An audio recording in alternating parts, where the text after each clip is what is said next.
A historic Virginia church where George Washington worshipped has announced it will remove a plaque honoring our first president. That's right. The church issuing this statement explaining the plaques in our sanctuary make some in our presence feel unsafe or unwelcome. Some visitors and guests who worship with us choose not to return. All right, the question is, where do we draw the line on this? We've seen this with the Confederate statues, and now we're moving on to the Founding Fathers. Here now to weigh in is New York City Councilman Joe Borelli. I mean, when you talk to people, we've seen the surveys.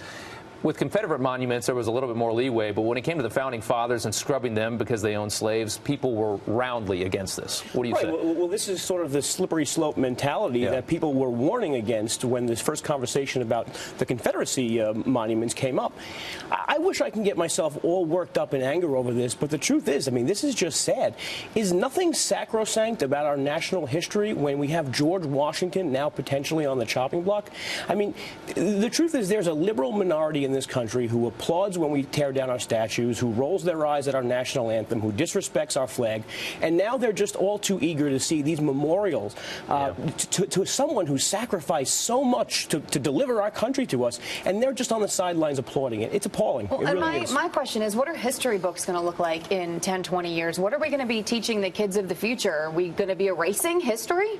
Right. You know, there was a time when kids were just taught to accept George Washington as a hero, to accept people like Jefferson and Lincoln as great men.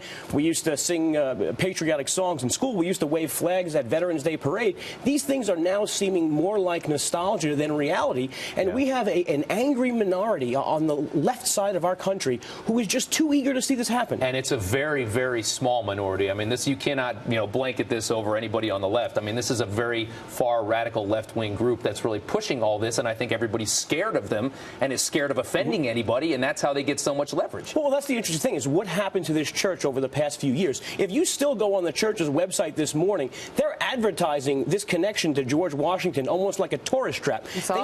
They wanted people to come and visit the church. They wanted to be this church to be a part of our national identity.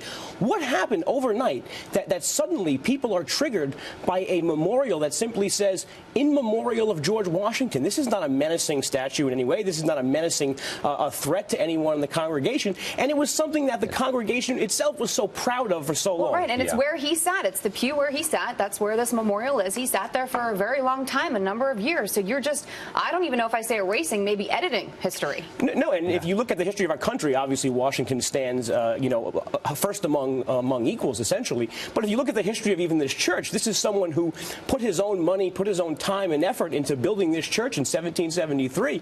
And here, 240 odd years later, this church is just erasing the contributions that he made for the church. It's for them, but for us, it's our country. You look back through history, people that lived hundreds of years ago and hold them to today's standards, you're going to find very few of them are going to make the grade. Are we just going to erase all that history around the world? Look, if you want to find a city with perfect statues, I'd show you a city with no statues at all. That's right. Okay, Joe, thank you so much.